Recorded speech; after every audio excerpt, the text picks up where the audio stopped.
Welcome to Soul Seeker. I'm Sam Kabert, and I'll be your guide on this journey. I started the show back in 2019, chasing answers like many of us do. But what I've come to understand is this: it's not the seeking that fulfills us. It's what we find in the quiet stillness beneath the search. When we stop chasing and learn to be with what is, we access a deeper wisdom. One that leads not to more doing, but to ease, grace, joy, and true fulfillment. My mission with this podcast is to help high performers just like yourself to regulate your nervous system, reprogram subconscious patterns, and embody emotional freedom so you can lead with clarity, resilience, and alignment. Welcome to Soul Seeker. Let's grow. What is up, fam, and welcome back to another episode of the Soul Seeker podcast. I am your host, as always, Sam Kabert, and I am so excited to bring this episode to you guys. It's with my new friend, Jeanene. Jeanene is a absolutely amazing person. Her energy is just infectious. I think this is the most fun I've had on a podcast in a long time. Not only that, but we go super deep too. And I know this is something that I'm super passionate about. And it's like, doing the work doesn't have to be hard. It doesn't have to be challenging. It doesn't have to be difficult. That's a choice. And I'm so excited for you guys to meet Jeanene because 20 years ago, she suffered from MS. That's multiple sclerosis. Hard word for me to pronounce, but I got through it. Anyway, so MS, she was in a wheelchair and she wasn't able to function, to get out of the wheelchair and do stuff on her own. She talks about this in this episode, and she talks about how she's been symptom free for nearly 10 years now and how she teaches other people how they can heal their body. You might be thinking, well, I don't have MS. I'm not familiar with MS, or I don't know any in my life that has MS. If you have any of those thoughts at all, I want you to reframe that and understand that this is so much more about getting in touch with the signals from our body, our nervous system, and learning to connect with our intuition, because pretty much all of us are disconnected from our bodies if we don't intentionally do this work. So I'm like, you can probably hear my voice and my energy because I'm super stoked on it. This is just deeper than the stuff that I know about in terms of healing the body with MS. I think it's absolutely amazing. I'm a huge fan, as you probably are as well, of Dr. Joe Dispenza's work. And I've heard of people healing MS, and I think this is just incredible. And the main thing that I got from this is the work that I've been teaching, doing, and facilitating with my clients, and what I wrote about in my last book. It's the process that Jeanene's sharing. So it's more confirmation that this work works on such a deep level to actually heal something as profound and challenging as MS. So that's really cool. And I hope you guys enjoy this one. I know I did. I'm definitely going to have Jeanene back on the podcast for sure. If you're new to the Soul Seeker podcast and you want to get back to the show, best way you can do so is by just leaving a 5-star review. It just helps other people discover the show. And if you want to go deeper with me, join our Breath Club. Every single Wednesday, I lead live free guided breathwork sessions. So if that's interesting to you, just go to the show notes and you can join the Breath Club, and you'll breathe with all of us every Wednesday. And other than that, enjoy this episode with Jeanene. What up, and welcome back to another episode of the Soul Seeker podcast. We're going to do, as we always do, and ground, and that's just 3 simple breaths. So for my guest, Jeanene, I'm so stoked to speak with you. And for all of you out there in listening land, if you're driving, doing the dishes, or anything like that where you can't close your eyes, obviously don't, but you can always breathe with us. So if you're in a position to slow down, I invite you to take a seat. Jeanene, for yourself and me, will close down our eyes. And just sitting straight up, feeling your feet on the floor, and just taking this moment now to shift from the outer world into the inner world. And through your nose, slowly inhaling all the way up. And when you get to the top, sipping in a bit more air. And sighing it out, letting it go. Again, through the nose, inhaling all the way up and sipping in a bit more air at the top. And sighing it out, let it go, let it go. And one last one. Slowly inhaling as you let your belly and your back body expand and bring that breath all the way up, sipping in a bit more air at the top, and then just holding the breath here. You can even gently roll the eyes upward. And sighing it out. That's it. Letting your breath return to its natural state and rhythm. And here we are. Jeanene Badrow, welcome to the Soul Seeker podcast. Let's jump straight into this last name. You got 3 last names and you chose Badrow for this one. If you could not have a last name, you wouldn't. This is fascinating. Let's just start there.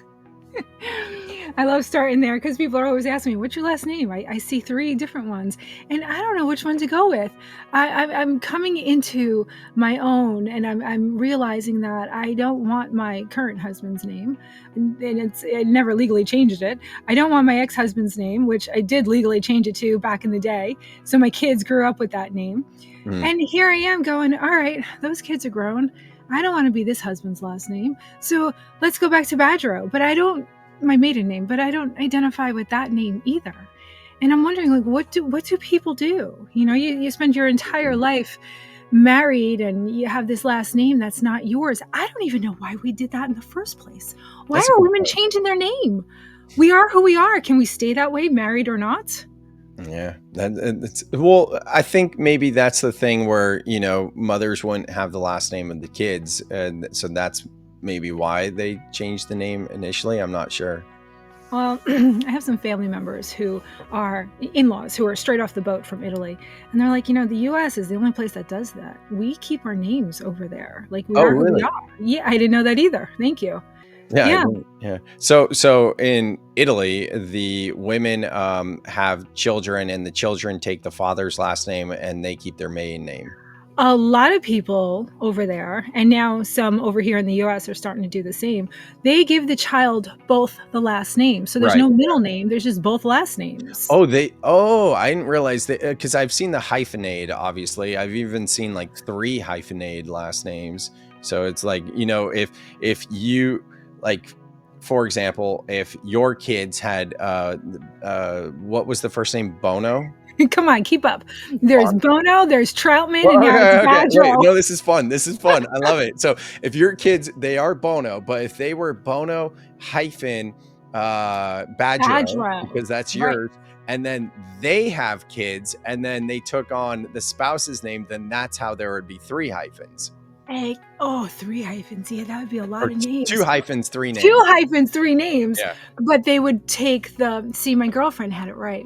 She said, I'm going to hyphenate. I'm going to use my husband's name and I'm going to use my name, but my name's going to be last.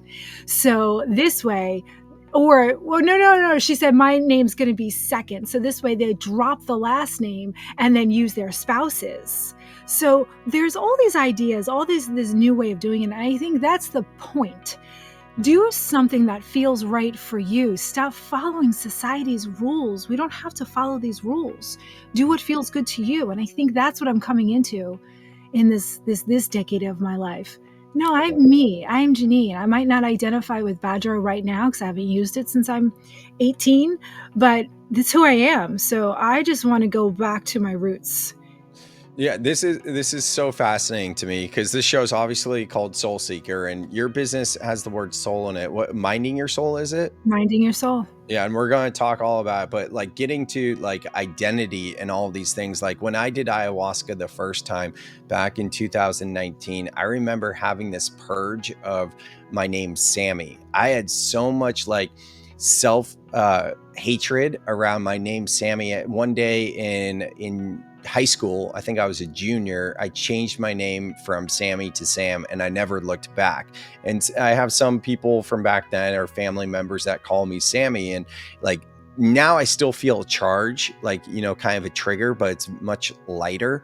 But in that ayahuasca ceremony 6 years ago, like I really purged out like all that former identity that I was holding on to, and really the shame and the self-hatred and all that. For you, when you look back at like your last name being Badrow and you haven't had that name since you were 18, is it that you haven't had that name for so long, or are there pieces of your family that kind of bring up some triggers and you don't identify, or what exactly is it for you? I'm curious. Oh, that's a great question. We're going to dive into that. But before I do, I just want to say that my goal in life is to do ayahuasca. Mm. I can't wait to get to that point where I go somewhere and I can search my soul the way people come back from those experiences. I want to dive more into that later. Cool. But that's it. So in the last 10 years, I've been doing a lot of learning first about inner child work, what that meant, what that was. And everything that I learned in childhood, all of these experiences that I went through in childhood, I realized they were shaping me as an adult. Even though I didn't like the experiences, I didn't want them, I didn't agree with them, but they were shaping who I was as an adult. And the more I got into getting to know that little girl that's still inside of me, she's covered with like saggy skin and some wrinkles, but she's still in there. And the more I got to know her and remember her, the more I disassociated with the names of my husbands. There's so many, keep up. There's Troutman and there's Bono, and that's not me. And the more I got to know and like this little girl that still lives inside of me, and I celebrated her and just remembered what she was like and started being more like her, I think that's when it came to me. Wait a second. I'm Badrow. I am Jeanene Badrow. Yeah, there's a lot of hurt and pain there, but let's go explore that hurt and pain. Well, why is it still there? What am I holding on to? What am I not looking at? And I'm just remembering the pain. I think that's how it all started to evolve. That's fascinating. So how do you feel about it now? It's growing on me. And when you said going back and thinking about, when family members still call you Sammy, it triggers. Even you saying it right now, I feel like exposed, Yeah. So that is an opportunity. You should get excited about that, because when we go through our daily life, we're most of the time on autopilot. We never really get the opportunity to see what's driving our personality, what's in the subconscious. So now when I get triggered, like when somebody calls you Sammy and you're like, oh, I don't like that feeling, that's a great opportunity to go, wait a second, why does that bother me? What didn't I like about childhood? What were the stories that I told myself back then when I didn't have access to my logical brain? Back when I'm 12 years old and I'm thinking everything is my fault. And if I was only better, if I was only this, I would have this, I would receive this. That trigger is such a great awareness to work that still needs to get done. 100%. And that's the work I teach. And the reason why I teach that work is because I do it, right? And like you said in our pre-chats, or maybe the forum, like, even you healing from MS, like there's new layers. And I do want to kind of tie a bow on the name identity and shift into your journey with MS. Are we feeling pretty complete on the whole Troutman, Bono, Badrow thing, or do you want to be like Cher and just be Jeanene? I like the Just Jeanene. Do you remember the Will and Grace show where there was just Jack? I never watched Will and Grace. Oh, I loved it. For all your listeners who know what I'm talking about, they know the Just Jack and they're doing it with their hands. I feel like I should just be just Jeanene. But then that leads me to, all right, well, what are you avoiding by being just Jeanene? Then that question comes up. So I'm comfortable as Jeanene Badrow. Let's go forward with that. And see, this is the confusing part about your name, because your name is so hard to spell. Because no one else in the world spells it that way. Yeah, and for everyone listening, why don't you spell it out? I've asked my mother this question. I'm like, Mom, what were you smoking? Why did you spell it this way? It's Jeanene. And my ex-husband used to joke, and sometimes why? Jeanene. The normal spelling is Jane. So my mother's like, I don't know. I thought it looked pretty, but it was the 70s and they were smoking everything. So who knows? All right. So let's talk about MS, multiple sclerosis, right? Sclerosis. Yeah, you got it. Yeah. Sclerosis. What does sclerosis mean? I don't even know. Sclerosis is the Latin word for scars. Oh, okay. So what is MS for people like myself where they have an idea of it, or some people have maybe never even heard of it before? Like, what is MS? So many people have never heard of it until they get diagnosed with it, Mhm. unless you have maybe one memory of someone famous. Like for me, it was Annette Funicello. I remember seeing her in movies, and then all of a sudden she's in a wheelchair and her body is shaking, her voice is shaky, and all of a sudden she was gone. That was my only memory of MS. Now, if you go to Google and you read all about it, Google's going to tell you your body's attacking itself. It's a neurological degenerative disease where the body attacks itself, and you ultimately will end up in a wheelchair, not able to use your arms, legs, cognitive issues, all the neurological issues. Mhm. That's Google. I have a slightly different definition. Okay. So, back when I was diagnosed in 2004, of course, you run to the Google, and the Google tells you everything, how you should feel, what's going on, and what's going to happen. And then the doctor confirms your worst fears and nightmares and says, yep, that's going to happen. Yep, that could happen. That's most likely going to happen. And your brain is given this target to work towards. Well, and I bought into that, because why wouldn't I? Who the hell is Jeanene to argue with a neurologist? So, all right, this is what's happening to me. But I stuck my head in the sand for a really long time, and I said, I don't have time for this. And I only had a numb leg at the time, so I would use a cane and get myself around. But I knew I had to have my daughter.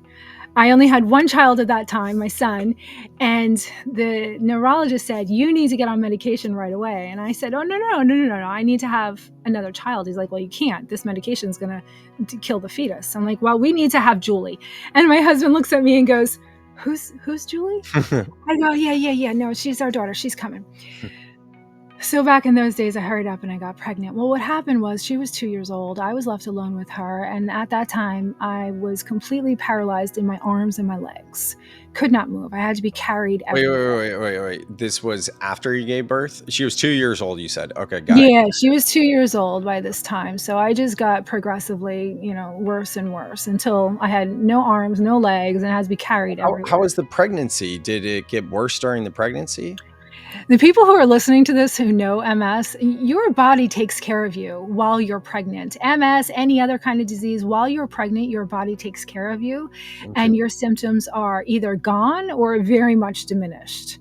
Wow, the So body's so it's fascinating. amazing. The body is fascinating, Yeah. and also the mind is fascinating, Mhm, because you are now focused on this little ball of light that is growing inside of you. mhm. And what that does to your mindset affects your body in Right. all the ways. Okay. So I was great during pregnancy. Uh, And it was 3 months after my pregnancy where doctor's like, listen, the neurologist, he's like, listen, your MS is active and it's next to your optic nerve, and you need to go on medication immediately or you're going to be blind. And then there's nothing we can do for you. wow. Right? So Yeah. when you hear that, of course you go, okay, sign me up, stick me with whatever you got. And so I went on the medication, which was a shot every other day in all different parts of your body, because you'd blow up with this huge, like, black and blue from the injection. So I was covered in black and blues. Mhm. So fast forward, she's 2 years old. The medication just made me so much worse. And I didn't have the use of my arms and my legs. My poor husband at the time, he's like, listen, I got to go to 7-Eleven. I'll be right back. And I'm like, oh my God, don't leave me. She's 2. What if something happens? He's like, well, Jeanene, I'm going to 7-Eleven. It's down the block. I'll be right back. So of course, he doesn't even pull out of the driveway yet. And she gets up to show me a toy. And she trips on the area rug, hits her head on the coffee table. And any parent knows that ball that comes out of their head and immediately, and she's not even able to cry yet until she catches her breath. And so she's screaming. I'm trying to inch my way off the chair to get to her. It's a complete shit show. Mhm. She finally gets over to me and she hugs my neck with her chubby little arms. We're both crying. My husband walks back in the house and goes, what the hell happened? And I lose my shit. I go, that's it. I'm done. I'm not fucking doing this anymore. And God did not give me these 2 beautiful children just to take away my ability to take care of them. Mm. I'm done. And I don't know what it was, but something snapped. And I said, I'm going to heal. And listen, I don't recommend this. So for anyone listening, do not do what I did. I stopped the medication immediately. I quit my job of 12 years that I absolutely loved. And I said, I'm going to find a way to heal. And so I'm looping this back to when you said, what is MS? I gave you the Google definition, what the neurologist is going to tell you it is. But there was a voice inside of me, and it was very loud in that moment, that said, your body's not attacking itself. Your body's not attacking itself. That's all I would get. Mm-hmm. So then I thought, all right, well, what could my body be attacking? What does the immune system attack? A virus, a bacteria, fungus? So I started treating my body like it had all of those things. I did cleanse after cleanse. I went gluten-free because I read a book somewhere that helped somebody with MS. Mm-hmm. And little by little, I started seeing progress and feelings started coming back. The brain fog started lifting. So I kept going and I kept going. Then I ran into neuro-linguistic programming and the power of the mind. And when I deep dive into that. Hey, it's Sam. Can I share something real quick that I think might actually help you? If you've ever felt overwhelmed by your emotions, like you're doing all the right things, yet you still feel off, it's not because you're broken. You know, most of us were never taught how to feel in a way that actually helps us heal. That's why I created Breath Club, a free community where I guide weekly breathwork sessions to help you regulate your nervous system, process emotions, and return to clarity. We use something called the 90-second reset, a simple, science-backed practice that shows how fast emotions shift when you allow yourself to feel them fully. You'll get access to live calls, a community, and on-demand breathwork exercises to reset anytime. No pressure, just an invitation to feel safe in your body again. Links in the show notes if you want to join us.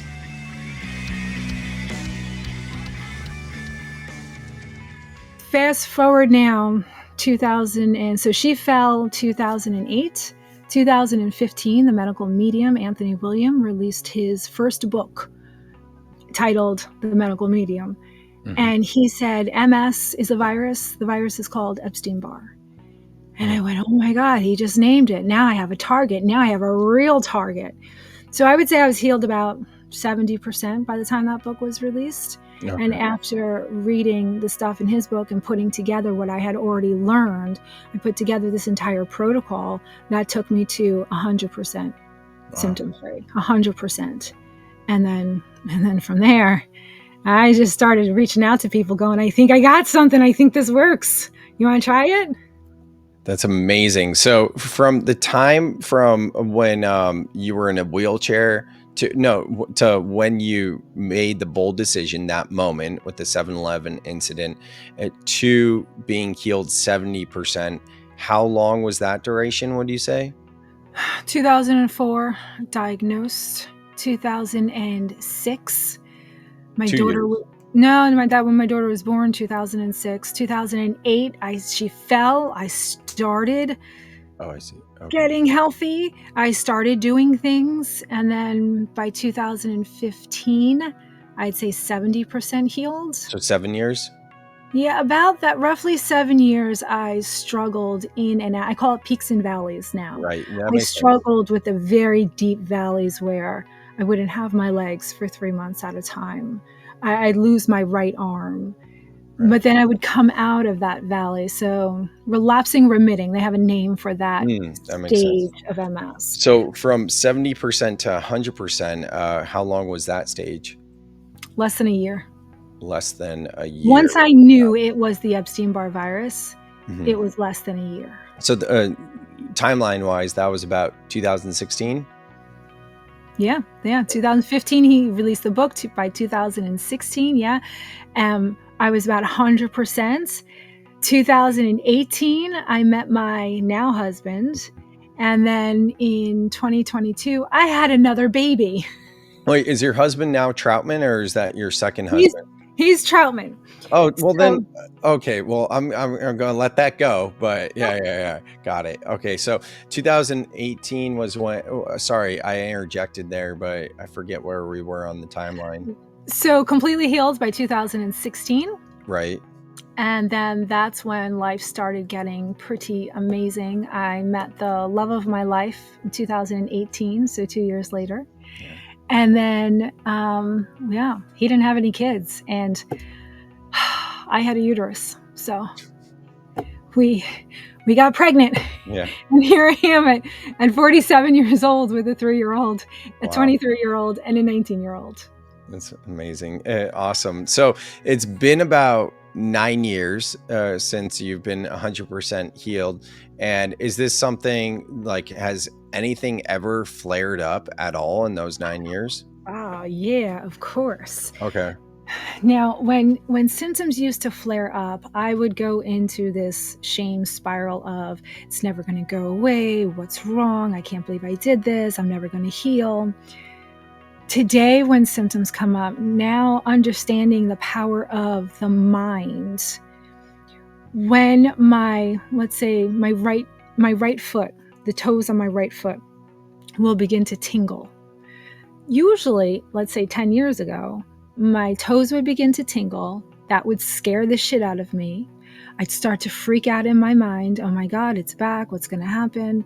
And then the tingling would lead to numbness, and it would continue all the way up my leg until my entire leg was numb. And then it would continue to the entire leg was useless. Today, when the toes tingle, that is my red flag.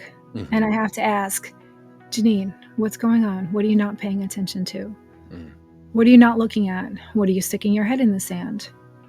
And it didn't happen overnight. It takes practice, and it takes a lot of work, and it takes a lot of building a relationship with your body to understand how to translate the language of your body, because your body's always talking to you in the only way that it can, through sensation, pain, or pleasure. So a couple weeks ago, toes go completely numb in the shower, completely numb. And I go, what the fuck? What's your problem? That was my initial, what's your problem? What's going on? And I go, all right, Jeanene, bring it down. So I put my hands on my chest and I go, all right. And I'm looking at my toes going, what is it? What's the problem? What do you need from me right now? And I hear, you need to have that conversation with Kevin, my husband. And I go, what? Are you fucking kidding me? Like, that's your and I'm like, oh, bring it down. All right. If I promise to have that conversation, and right away, immediately, I didn't even finish that thought, the toes were back. Immediately, I could feel them. Everything was back. Every symptom that we have in our body is a way of the body telling you what it needs, what you're not looking at. Now, when you bring it back to, for anyone who's listening to this with any chronic illness, we all know that little voice inside of us that we didn't listen to for years. Jeanene, you need more. You need help. Jeanene, you can't do this. Jeanene, that's not right. That's not what you really want. And we ignore it, and we plow through, and we get our shit done. Then your body breaks down. The medical community blames it on the body. Oh, the body's attacking itself. And later on, hopefully you come across somebody who has learned the body's not broken. The body is now begging you for help, and now is refusing to move forward if it's not in the direction of your truth. So anytime I get a little red flag in my body, I immediately stop and say, all right, what do we need to do? What's the problem? And I listen for that voice, and it always steers me. It always steers me in the right direction. Now, you help women specifically with MS, or anyone? Well, that's a loaded question. Okay. Yeah. Yes, women. I help women. I have worked with men in the past, but it's, for some reason, it's women. I know the language. I know what they need. I just don't resonate as easily with. That makes sense. No, that makes sense a lot, because that makes sense. But the reason why I asked that question is like, do you see, when you teach this to people, I guess gender regardless, that it's hard for them to develop that intuition and that connection to their body to hear the answer? Well, with the exception of you, yes, most men, but not women. Well, so how do you help people with that? I ask them questions, Mm-hmm. and I ask them specific questions. And When I tell them, put your hand on your heart, close your eyes, and ask your body a question, and don't judge the answer, just tell me what the answer is. And when I ask them, did you hear this voice back in the day before symptoms even started? Did you hear a voice say, that's not what you want? That's not what you want to say. That's not what you want to do. That's not what you want. And the answer is always yes. And then I ask the next question. Did you not listen to it? And did you do something else? Did you do something that was expected of you? Did you do something to please the people around you? Did you do something because society or your religion told you that's what you should do? And 100% of the time, the answer is yes. The more we go against our truth, the more the body loses trust in us. And when the body loses complete trust, it shuts down. It's kind of like a toddler having a temper tantrum, going, I refuse to move. I will no longer move unless it is in the direction of what we want, not what we should be doing, but what we need to be doing, what's going to fuel our soul. Yeah, we all experience this in different degrees. And what's coming up for me is like, is there any research or any idea to why some people will get to the body fully shutting down on them, and other people are still like not listening, but the body's not responding in that kind of way? Do we know anything there? There's a lot of research on this, and I put it all together in an ebook. So we have the articles, and then we have the science behind it, and then we have our translation of it. It all comes down to the stories that we tell ourselves, because I've asked that question numerous times. Right? I don't believe my husband or a lot of the people in my life, a lot of the people I come across in my world, they're not living, I don't think, that they're living with their truth. Oh, yeah. And yet, The majority aren't. Yeah, for sure. they don't even know what the hell I'm talking about when I say those Yeah. words. As you should see the look on my husband's face. He's like, what are you talking about? Yeah, totally. And nothing happens to their body. They don't break down. The difference between a body breaking down and a body not, you can have two people experiencing the same amount of stressors, the stressors in their life, whatever they may be, the same amount. One person is telling themselves a story about it. The other person is saying, it is what it is. It's going to get better. What's the big deal? Now, when you think of, all right, Jeanene, the positive thinking, is that what you're telling us? Was that what you're telling everybody? There is science behind the positive thinking. So the story that we tell ourselves about the stress is what takes us down. It's not the stress. It's not the tree falling on the house after the hurricane. It's the story that you tell yourself. That did happen with you. This is why I use these examples. I use my own real life examples. When the tree falls on the house and you're like, oh my God, I'm never going to get out from under this. How am I going to survive? I have 2 kids. Or if you say, no way, motherfucker, this is not taking me down. I will find a way to fix this. There is an energy to those 2 thoughts, literally a frequency. And what science has found is that the frequency in which a signal leaves the brain and heads for a part of the body will determine whether that signal takes a detour or if it takes the path of least resistance. Now, when there's a path of least resistance already deep in our brain, a deep groove, and there is a blockage, a scar, which everybody in the world has scars on their brain, just not everybody gets MRIs. When that signal leaves with that low frequency, it's going to hit that scar and it's going to go, oh, I'm blocked. See, another blockage. I can't continue. I don't have the energy to keep going. When that same signal leaves the brain at a higher frequency of, I'll figure this shit out. This is not taking me down. I got this. That's a much higher frequency. So when it hits the scar, it goes, blockage. All right, what do we do now? Let's take the detour. And it will always take the detour. It's called neuroplasticity. It's just a feature that comes with the brain. The brain is always going to find a detour around the block. But the signal will not always take the detour if it's not leaving the brain at a certain frequency. That's where the story that we tell ourselves about the stress is what takes us down, not the stress itself.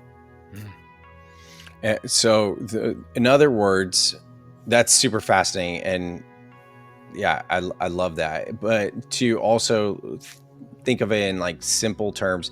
If people just don't kind of care about it and they're just like, whatever, then it's not going to matter.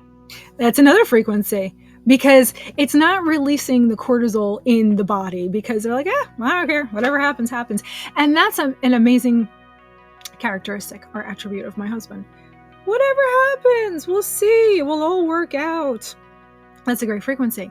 And multiple sclerosis is they call it the disease of the women. It's a woman's disease. Oh, really? Oh yeah, look that up. Is this the Lou Gehrig disease too, or is that ALS, right? That's ALS. Yeah. I'm thinking of the football player Dwight Clark, and I think that's ALS too. I don't You're recall. probably thinking of Montel Williams, because he had multiple sclerosis, and Okay. he was one of the few men diagnosed. Pause. You're holding your breath again, aren't you? You know, most high performers don't need more doing. They need a nervous system reset.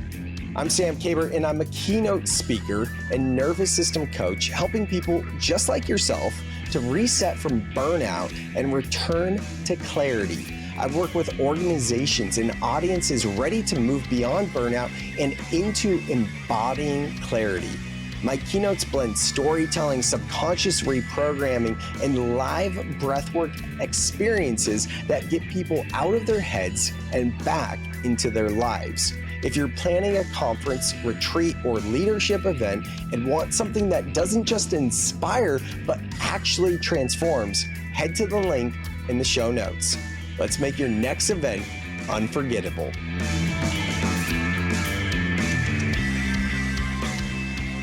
So why is it a women's disease? Yeah. Yeah, so think about it.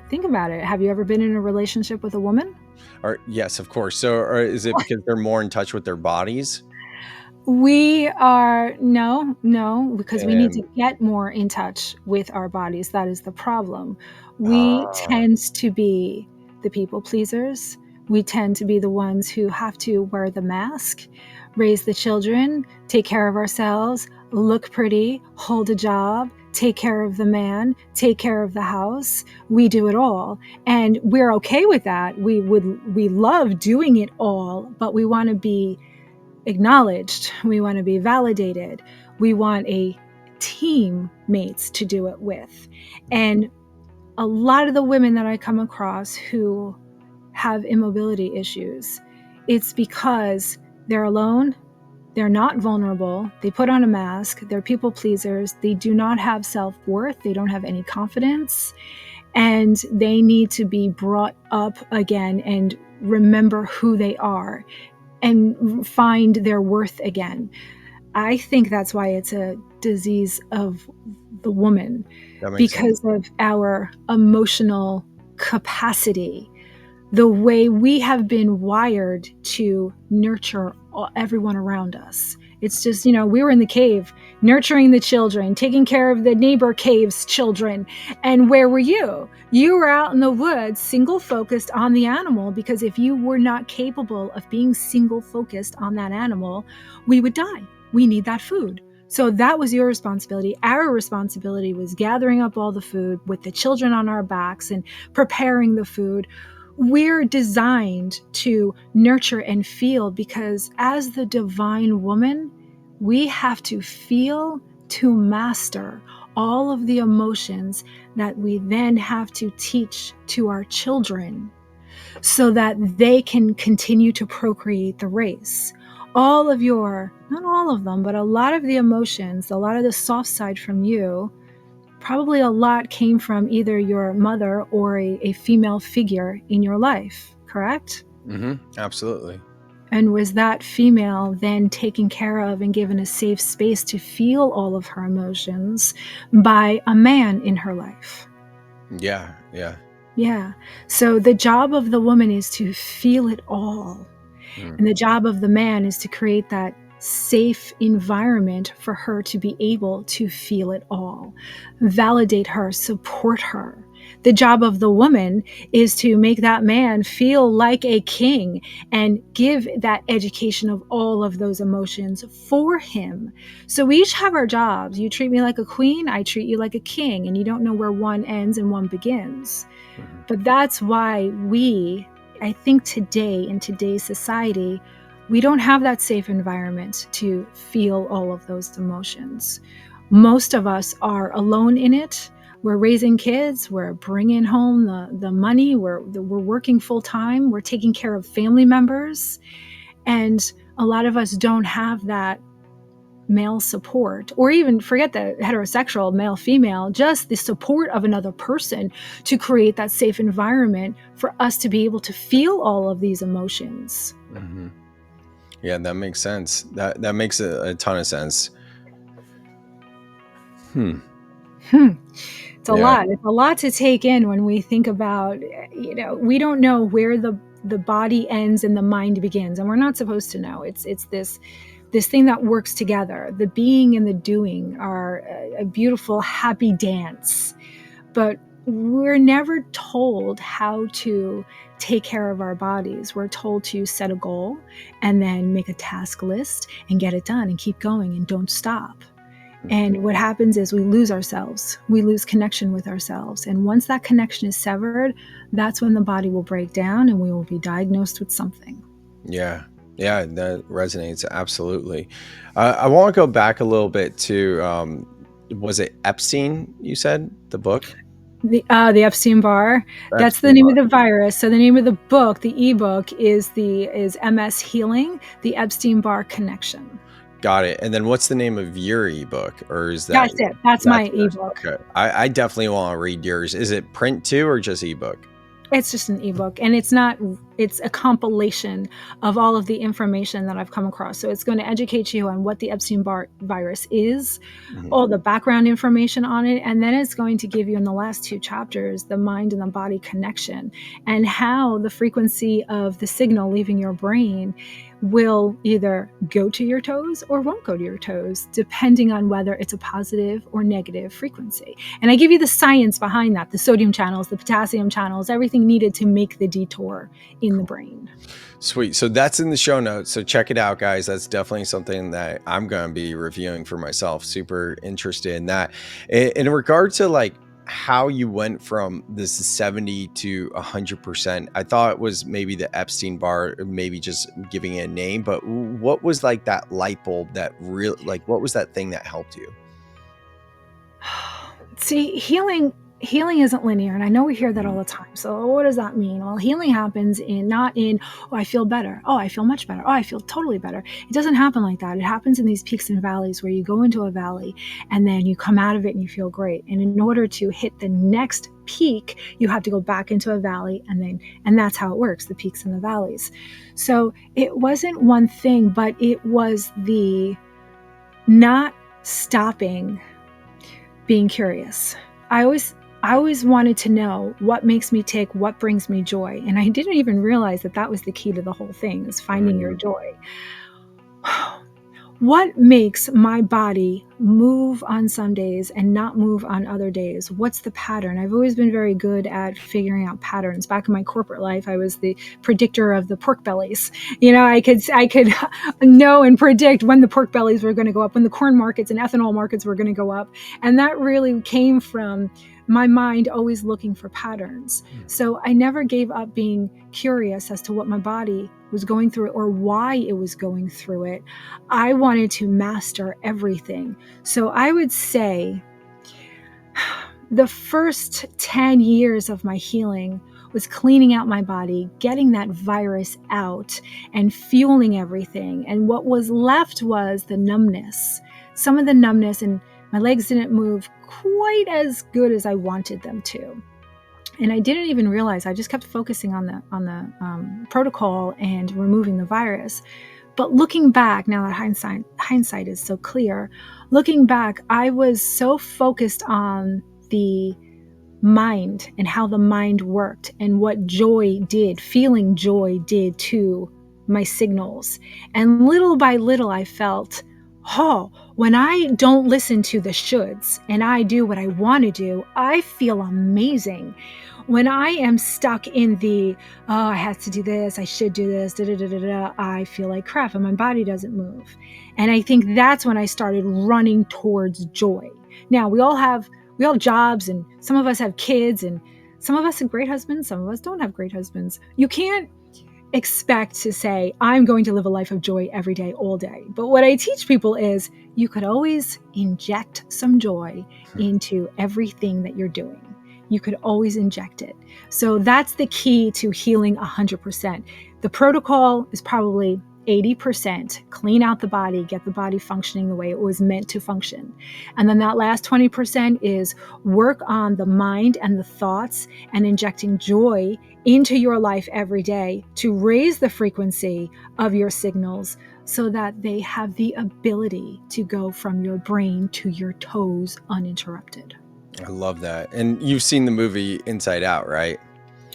Okay, so I've been trying to watch that movie. However, my 3-year-old, 5 minutes in, is always, he doesn't talk yet, so that's all I get.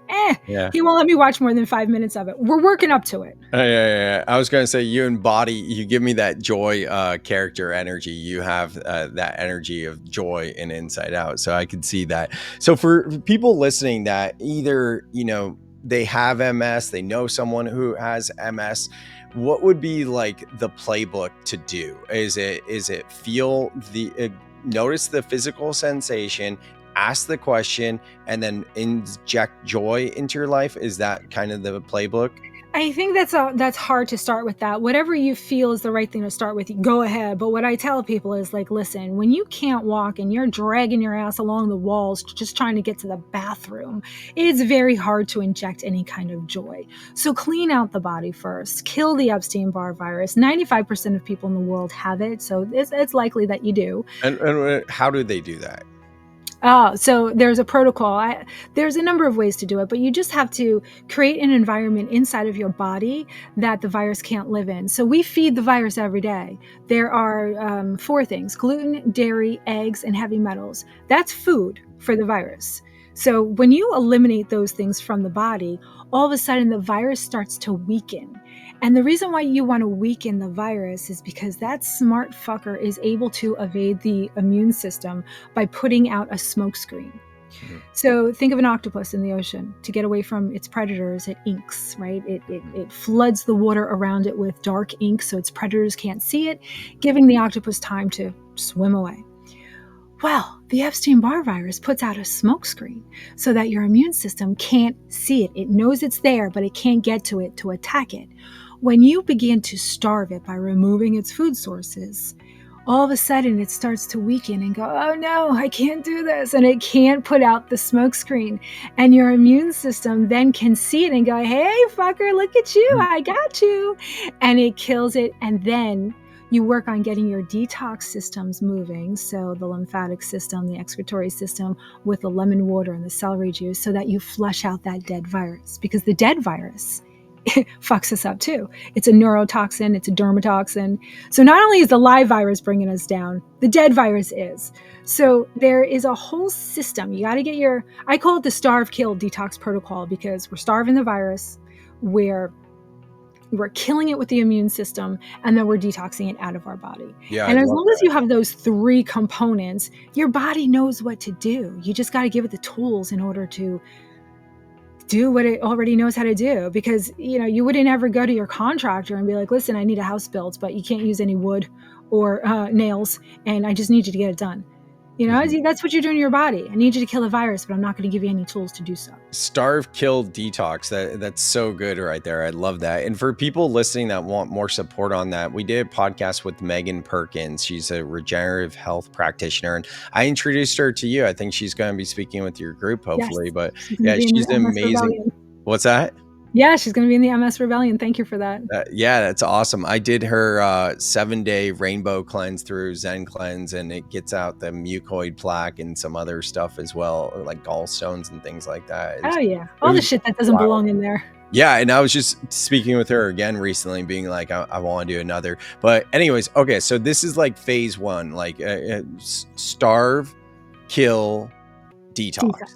Okay, cool. And then what's phase 2? The intuition, listening to the body? Yeah, and that naturally comes along. Once you give your body what it needs to start healing, that intuition naturally just gets louder and you're able to hear it and translate it.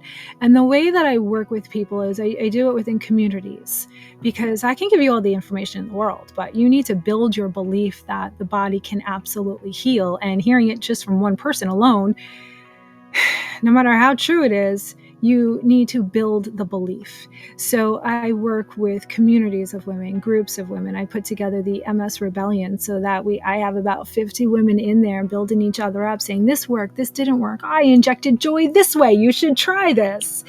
And we have all these guest speakers every month coming in there, just bringing us more joy as we work through the Starve, Kill, Detox protocol. So I call it hot guy energy. When you're healing your body, you got to bring your hot guy energy.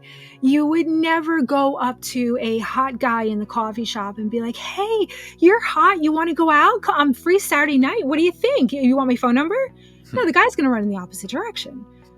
What you're going to do is you're going to go sit over in the corner with your girlfriend and you're going to have a grand old time laughing your ass off. He's going to notice you, and what's going to happen? He's going to come over to you and be like, hey, what's your name?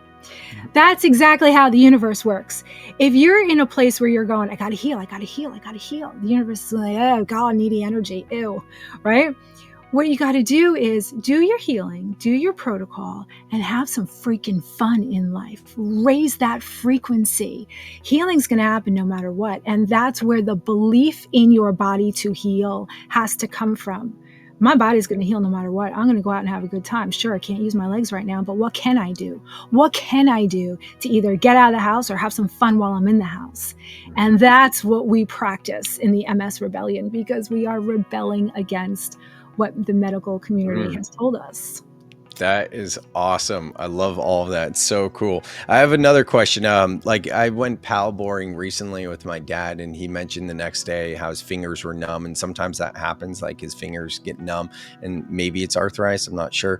But can we apply everything that you just taught us to pretty much any physical sensation in our body, right? That's the beauty of this. I talk about multiple sclerosis because that's where I came from. That was my journey.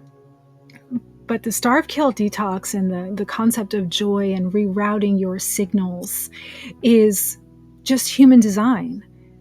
You clean out the body and you give it the ability to do what it knows how to do. It's going to heal from anything, and we're stuck with this belief of the body needs what we don't have in order to heal. And I think that's where the medical community comes in.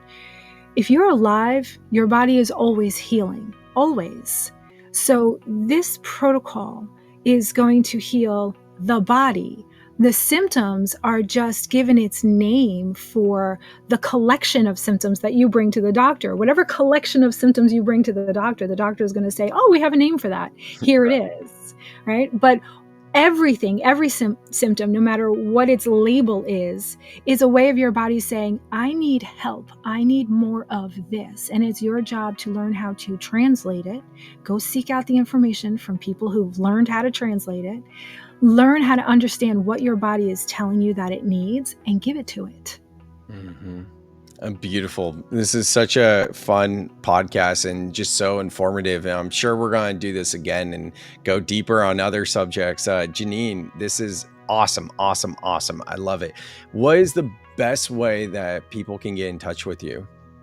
I got to keep it simple. I'm not great with technology. So it's one website, it's one button. That's it. You get on my calendar. So mindingyoursoul.com, and you just scroll down to the bottom. It says discovery call. Click on it. It's free. You get on my calendar and walk through the whole thing. And I don't like being sold to. I don't like pitches. I just want to talk to somebody and pick their brain. So that's what this is. Like, get on my calendar and let's have a conversation. And there are people who have had one call with me. We changed the entire trajectory of their healing, and they went off and they healed their body. And that was from one free phone call. Wow. That's all it takes sometimes, is one shift in just a little bit of a different direction. So mindingyoursoul.com, book a discovery call. Let's have a conversation and see where it takes us. Awesome. Links in the show notes, mindingyoursoul.com. We'll put the book, the ebook in there as well. If you guys want to go deeper, definitely reach out to Jeanene. We'll have you back again. Jeanene, thanks so much. Thank you, Sam. This is great. Thanks so much for listening to the very end. I hope you enjoyed this episode just as much as I did. To go deeper, make sure you join our Breath Club to inquire about one-on-one coaching or bring me in to speak at your next event. Make sure you check the show notes for all my contact information. Thanks so much for being here, and I will see you on the next episode of the Soul Seeker podcast.